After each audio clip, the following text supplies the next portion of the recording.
समस्या इनकी एक बहुत बड़ी अंतरराष्ट्रीय समस्या है जो टीचर भर्ती की तैयारी करे, और इन्हीं इस वीडियो बनाना तो मुझे इन्हीं के लिए था, क्योंकि सबसे बड़ी समस्या इन्हीं की, सबसे ज्यादा कंफ्यूज वर्तमान में बीएड के हम व्यक्ति है, इन पे बनाना था स्पेशल। लेकिन जब बात आई तो सारी चर्चा कर ली। देखो 3 भर्तियां हैं, first grade, second grade, third grade. पहला अंतरराष्ट्रीय प्रश्न सर एक पेपर होंगे कि 2 होंगे? अरे यार क्या फर्क पड़ता है, वही पहले में वही दूसरे में, थोड़ा बहुत कोई मैटर बदलता है। 80% मैटर सेम है तो होने दे यार, 1 हो रहा है तो ठीक है, 2 हो रहा है तो पढ़ तो रहनी। यहाँ बहुत बड़ी समस्या ये है कि सर मैं फर्स्ट ग्रेड की तैयारी करूं या सेकंड ग्रेड की करूं या कौन सी भर्ती पहले आएगी। पहली बात तो ये नहीं पता कि भर्ती कब आएगी टीचर भर्ती, और कौन सी पहले आएगी ये भी किसी को नहीं पता। बस अब भी करके देता हूँ, अब भी करके देता हूँ। वो एक फिल्म में जॉनी लीवर से वो रोलर ठीक करने के लिए बुलाते हैं ना, बोले अरे कब ठीक करके देगा, बोले अब भी करके देता हूँ। यही हालत हमारी शिक्षा मंत्री जी, इनसे को भर्ती बोले अब भी निकालता हूँ। अब इनको सच बात है कि इनको खुद को, इनकी जो पोस्टें मैं देख रहा हूँ तो मुझे लगता है इनको खुद को नहीं पता कि मैं शिक्षा मंत्री हूँ, जहां तक मुझे लग रहा है। तो इनको खुद को ही नहीं पता है। आएगी हर 1-2 साल बाद इनमें से कोई एक भर्ती आपके सामने से निकल जाती है और आती है, ये फिक्स है कि आनी है। कब आए कोई जरूरी नहीं, बजट में इसकी चर्चा हुई कि नहीं, आनी है, 1-2 साल बाद आनी है।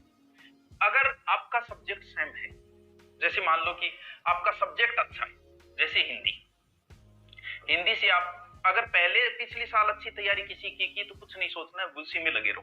भले भर्ती किसी की आए आप उसी में लगे रहो, आप तैयारी करते रहो। दूसरी बात, कुछ नए बच्चे हैं तो उनकी समस्या होती है, वो उनको थर्ड ग्रेड में भर्ती ज्यादा दिखती है तो उधर कूद जाते हैं, फिर सेकंड ग्रेड की दिखती है तो इसमें कूद जाते हैं, फिर एमए की हुई है तो यहाँ कूद जाते हैं। अगर सब्जेक्ट अच्छा है आपका तो मेरा मानना है कि आप तैयारी करो। अच्छा सब्जेक्ट है, हिंदी, इंग्लिश, संस्कृत, कोई भी सब्जेक्ट हो, क्योंकि सब्जेक्ट के व्यक्ति का उच्च लेवल पे सिलेक्शन होना आसान होता है। जिसका सब्जेक्ट मजबूत है वो कॉलेज लेक्चरर आसान बन सकता है, थर्ड ग्रेड उसके लिए लगना बड़ा कठिन हो जाता है। हम कह देते हैं तेरे थर्ड ग्रेड में क्यों नहीं, कॉलेज लेक्चरर ढूंढो। जिस व्यक्ति का सब्जेक्ट अच्छा है वो फर्स्ट ग्रेड बड़े आसानी से बन जाएगा, थर्ड ग्रेड बनना उसके लिए मुश्किल है। तो आपका सब्जेक्ट अगर अच्छा है, सब्जेक्ट में आपकी रुचि है तो करिए आप सेकंड ग्रेड, फर्स्ट ग्रेड। अगर आपका हिंदी है तो सोचना ही नहीं है, दोनों में हिंदी है, बात ही खत्म। क्या फर्स्ट ग्रेड क्या सेकंड ग्रेड, दोनों ही चल रही है मेरे तो, क्योंकि लगभग ये मान के चलो 70% सिलेबस सेम है हिंदी का, हो गया। ये क्या सोचना है इनमें, अगर फर्स्ट ग्रेड सेकंड ग्रेड का आपका सेम है तो कोई समस्या नहीं। ये थर्ड ग्रेड अगर आप कुछ लोग, मैं ये माना, क्योंकि हम पहले ही मैंने कहा कि हम 200 साल की उम्र लेके नहीं आए, और एक शिक्षक जो है तैयारी करते करते 35-40 का हो जाता है, उसके बाद उसे कहीं ना कहीं माइंडली वो प्रेशर हो जाता है, परिवार को संभालना, कमाई भी करना। अगर आप अभी कहीं पे कोई काम कर रहे हो, जॉब कर रहे हो, प्राइवेट स्कूल में पढ़ा रहे हो, तो एक बार लगे रहना, उस नौकरी को मत छोड़ना। क्यों? क्योंकि जब भर्ती आएगी तब छोड़ देना। अभी आप भी पढ़ा ही रहे हो, इसका मतलब कहीं ना कहीं आपके दिमाग में है कि मैं हिंदी से सेकंड ग्रेड हूं, मैं स्कूल में भी हिंदी पढ़ा रहा हूं तो मेरे काम आएगी।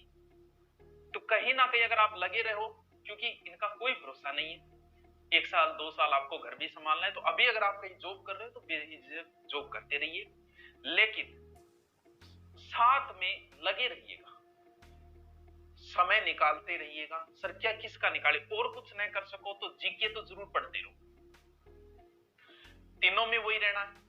और नहीं तो राजस्थान जीके को आप रोज समय दो, 1 से 2 घंटे रोज दो, फिक्स बना लो 1 से 2 घंटे राजस्थान जीके देना। अब भले आप किसी की तैयारी करो, भले फर्स्ट ग्रेड की कर रहे हो, सेकंड ग्रेड, कोई फर्क नहीं पड़ेगा, तीनों में वही जीके आना है।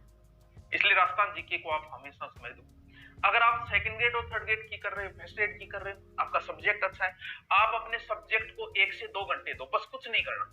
जब तक भर्ती नहीं आ रही आप 3 से 4 घंटे दे दो बस, बाकी आप अपना जॉब कर रहे जॉब करो, दुकान है तो दुकान चलाओ, स्कूल जा रहे तो स्कूल जाओ। अभी भर्ती, क्योंकि इस साल कोई एग्जाम नहीं होना है, ये पहले अगले साल के मध्य के बाद ही कोई एग्जाम होना है अगर होना है। इसका मतलब आपके पास 12 महीने आराम से पड़े।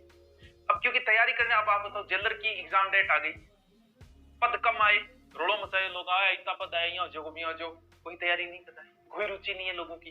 पर तो भैया इतने ही आने, जिसको पढ़ना है उसको पद से फिर क्या मतलब, वहां तैयारी करनी है। करनी है नहीं है कि 20,000 आएंगे, बोल 20,000 में 10,000 तो लोग खरीद लिया, 10,000 बचा बम में लाग जाओ, ऐसा नहीं होगा।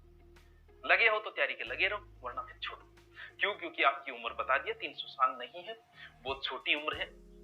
इस उम्र में कुछ करना है, आप ये नहीं पद दे के मत करो, आप पूरी तरीके से पढ़ाई बंद कर दो, जॉब करिए, प्राइवेट जॉब करिए। सरकार का भी यही मानस है। सबसे ज्यादा इसमें स्किल पर ध्यान दिया गया है। सरकार स्किल डेवलपमेंट की सोच रही है। डिग्रियों से ज्यादा डिप्लोमों की ओर सरकार जा रही है। कुछ ऐसा आपको दिया जाए स्किल की आप कुछ रोजगार कर सको, क्योंकि सबको सरकारी नौकरी नहीं दी जा सकती। ये जो कहा है 5 लाख, बेझिझक जुमला है। 5 लाख सरकारी नौकरी नहीं दी जा सकती है, असंभव है। ये मुंह से निकाल दिया, राजा है, कुछ भी निकाल सकता है, वो एक अलग चीज है। ऐसा असंभव है।